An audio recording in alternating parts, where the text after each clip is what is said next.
माता अंदर से जल लेकर आई। तीनों को जल देते हुए माता ने कहा कि बताइए किस प्रकार आपने भोजन करना है। क्योंकि मैया ने अपने मन में सोचा साधु हैं, फल खाते खाते शायद उब गए होंगे, आज शायद इनका पकवान खाने का मन है। हम उस अवस्था में भोजन करेंगे जिस अवस्था में आप अपनी माता के गर्भ से बाहर आए, अर्थात नग्न अवस्था। देवी ने कहा, क्या आप मेरे पतिव्रत धर्म के विषय में नहीं जानते? माता बड़ी क्रोधित हो जाती हैं और कहती है कि आपको मेरे श्राप से डर नहीं लगता?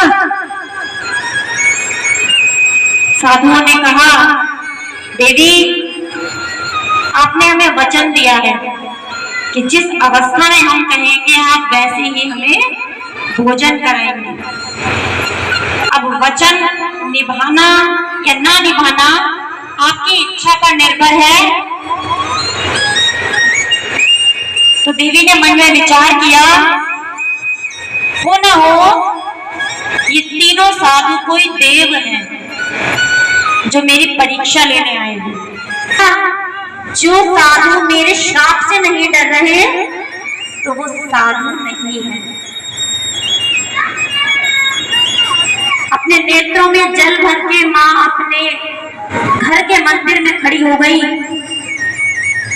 मंदिर से गंगा जल से भरा लोटा उठाया और विष्णु भगवान से प्रार्थना करती हैं रोते हुए कि यदि मैंने आज तक सच्चे हृदय से अपने पति की सेवा की है, अपने पति को ही परमेश्वर माना है, पतिव्रत धर्म का नियम से पालन किया है, तो ये जल छिड़कते ही ये तीनों साधु 6 माह के छोटे बालक बन जाएंगे।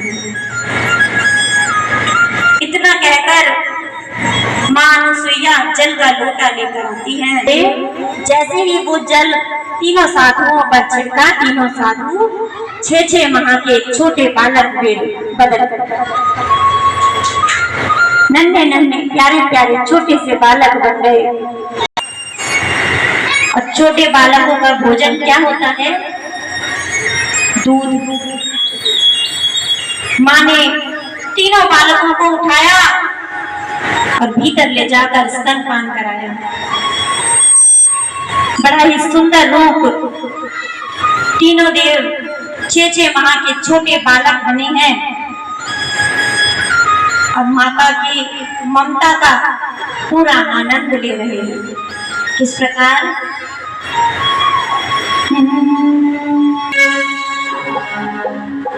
माता अनुसुईया जी ने डाल दिया पालना, अनुसुईया जी ने डाल दिया पालना, अनुसुईया जी ने डाल दिया पालना, अनुसुईया जी ने डाल दिया पालना।